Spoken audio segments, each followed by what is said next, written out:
memberikan perintah baru kepadamu, sabda Tuhan, yaitu supaya kamu saling mengasihi, sama seperti aku telah mengasihi kamu.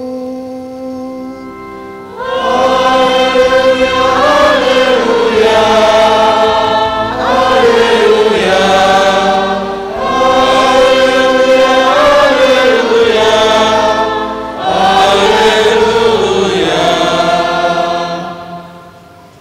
Tuhan bersama-kamu.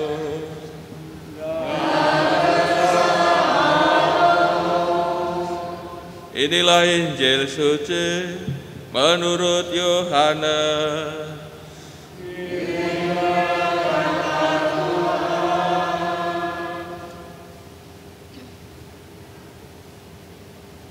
Dalam perjamuan malam terakhir, sesudah Yudas meninggalkan ruang perjamuan, berkatalah Yesus kepada para murid yang lain, "Sekarang Putra Manusia dimuliakan dan Allah dimuliakan di dalam Dia.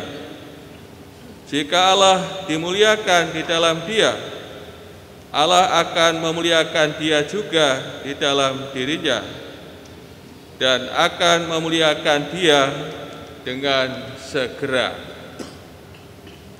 Hai anak-anakku, tinggal sesaat lagi Aku ada bersama kamu.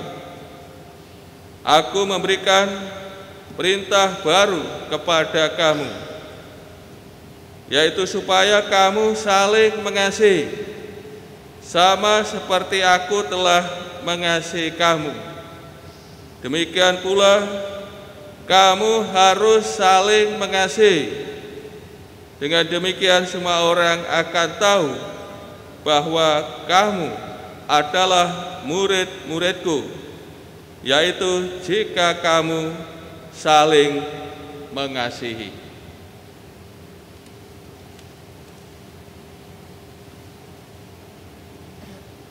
Demikianlah sabda Tuhan.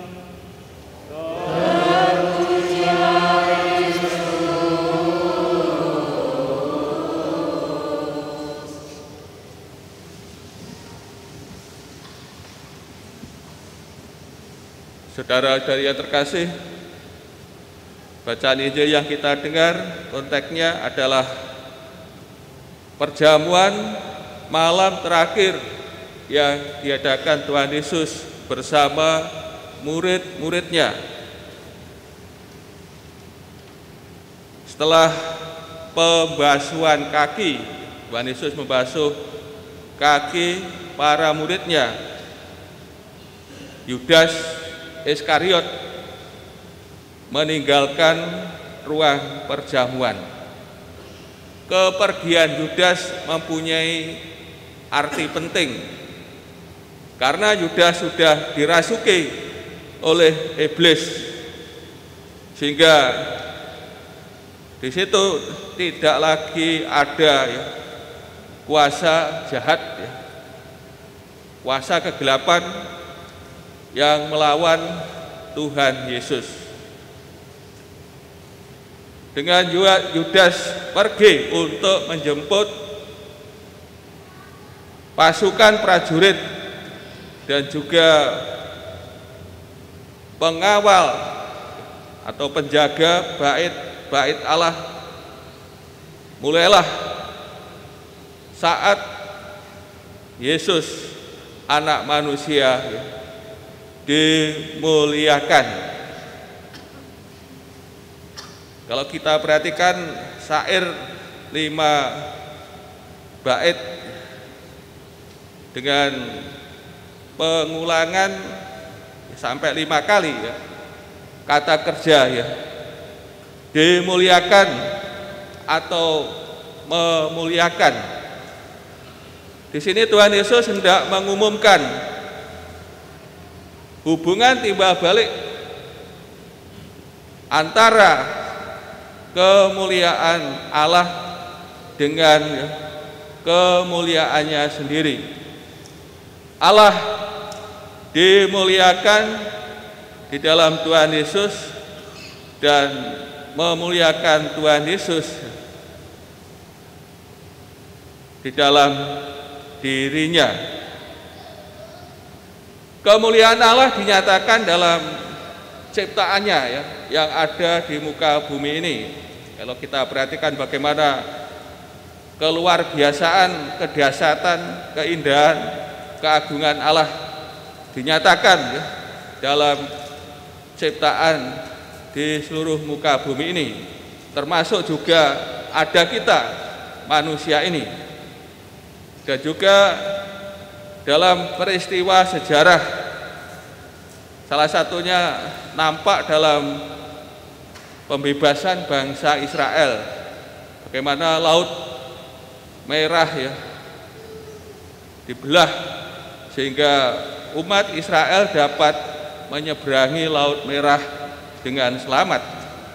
Sekarang kemuliaan Allah dinyatakan dalam diri Tuhan Yesus dalam seluruh pekerjaannya dan mencapai puncaknya dalam peninggian di salib. Pemberian diri Tuhan Yesus di situ mengungkapkan akan betapa besarnya kasih Bapa kepada dunia. Bapa Tuhan Yesus menyatakan kemuliaan Allah dan juga menyatakan kemuliaan Tuhan Yesus sendiri, bukan sebaliknya. Yesus ditinggikan di salib itu sebagai kemuliaannya, menyatakan kemuliaannya, bukan ya perendahan dirinya, namun sebagai pernyataan kemuliaannya, atau dalam bahasa Injil Yohanes, Tuhan Yesus ditinggikan. Saudara-saudari yang terkasih, saat Yesus dimuliakan jugalah saat perpisahannya dengan para muridnya. Tuhan Yesus menyapa para murid dengan penuh kasih. Hei anak-anakku, tinggal sesaat lagi aku ada bersama kamu. Cara Tuhan Yesus berbicara ya seperti seorang ayah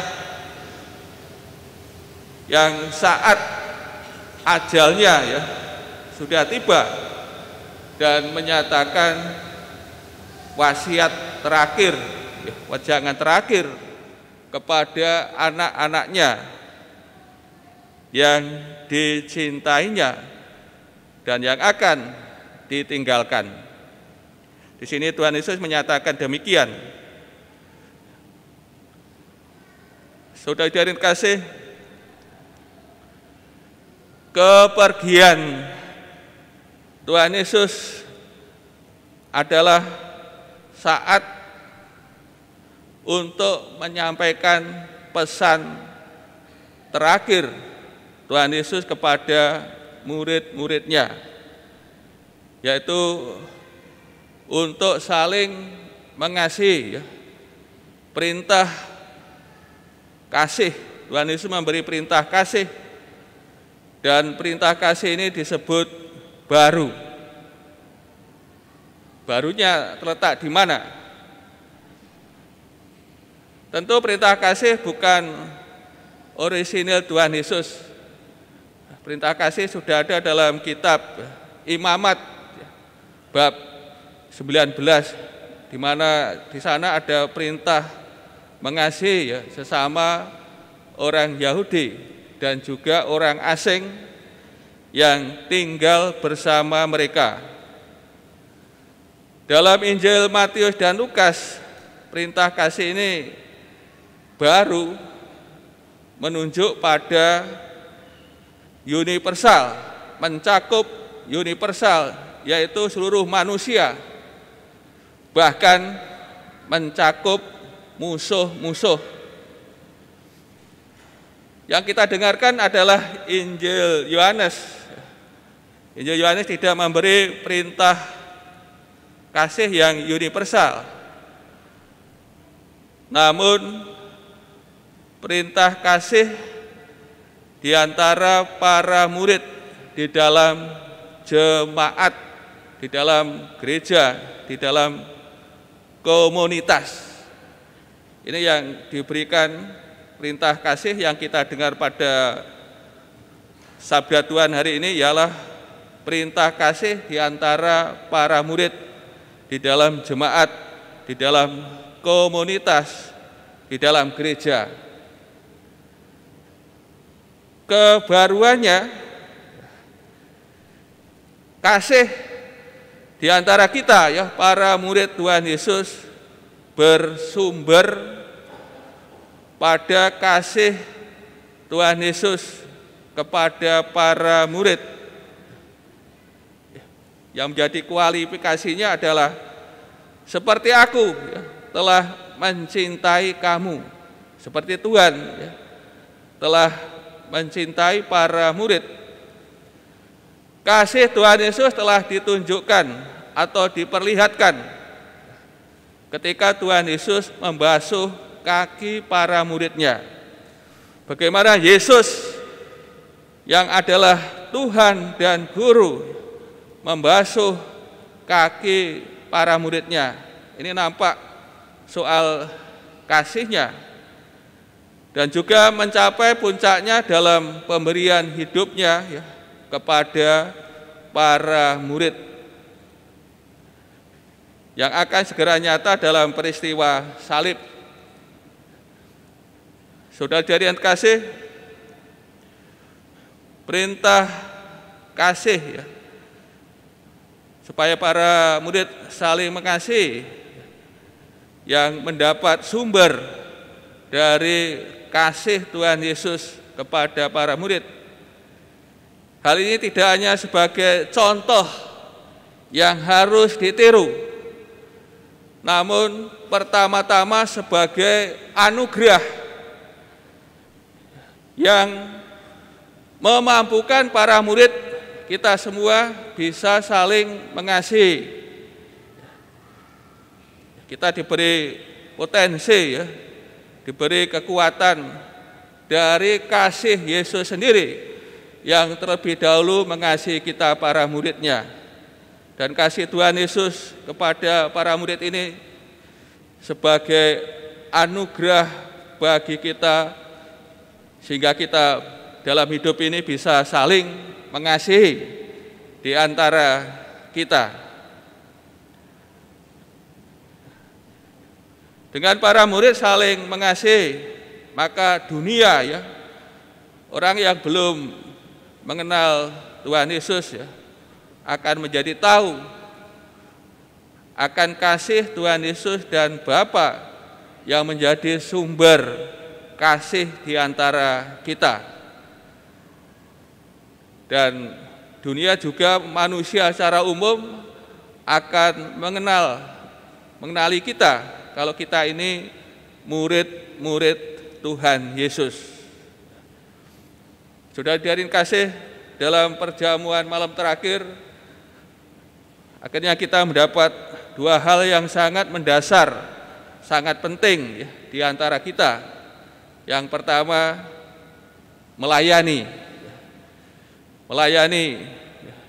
Tuhan telah memberi teladan soal pelayanan dengan membasuh kaki para murid. Maka pelayanan itu menjadi ciri bagi kita para murid Kristus, hidup saling melayani. Ini menjadi ciri kita, jati diri kita sebagai murid Tuhan. Yang kedua adalah saling mencintai di antara kita. Jemaat gereja ini suatu yang sangat mendasar, sangat penting. Kita harus saling mengasihi di antara kita, dan kasih kita ini bersumber pada kasih Tuhan yang telah mengasihi kita. Kasih di antara kita para murid ini sangat penting, sangat mendasar. Kalau di antara kita para murid tidak saling mengasihi, yang terjadi permusuhan, pertengkaran, percecokan, dan sebagainya, ini menjadi batu sandungan bagi karya Yesus. Bagaimana Tuhan Yesus akan menghadirkan keselamatannya kepada seluruh umat manusia, dengan di antara kita para murid tidak saling mengasihi, menjadi batu sandungan diri kita para murid. Dan tentu ini dosanya adalah besar. Kalau di antara kita gegeran, para murid Yesus ini gegeran dalam hidup gereja, di lingkungan dan sebagainya, maka kita ini menjadi penghalang bagi karya Allah, karya Roh Kudus yang akan menghadirkan keselamatan kepada manusia. Maka sifat dosanya adalah besar, karena kita telah menjadi penghalang bagi karya Allah, karya Roh Kudus yang ingin menyelamatkan seluruh umat manusia.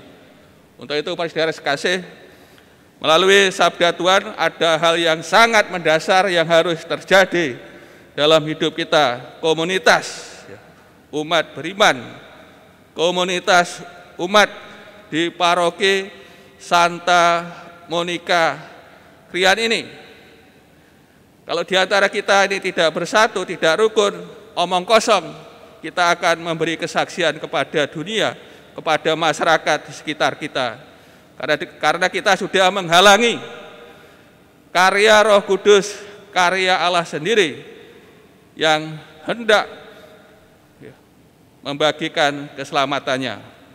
Untuk itu, melalui sabda Tuhan, kita diteguhkan di antara para murid, komunitas kita terlebih dahulu harus saling mengasihi satu sama lain. Dengan kita saling mengasihi yang bersumber dalam kasih Tuhan Yesus yang telah mengasihi kita, maka diri kita akan menjadi sarana berkat Tuhan untuk menghadirkan keselamatan kasih-Nya kepada dunia.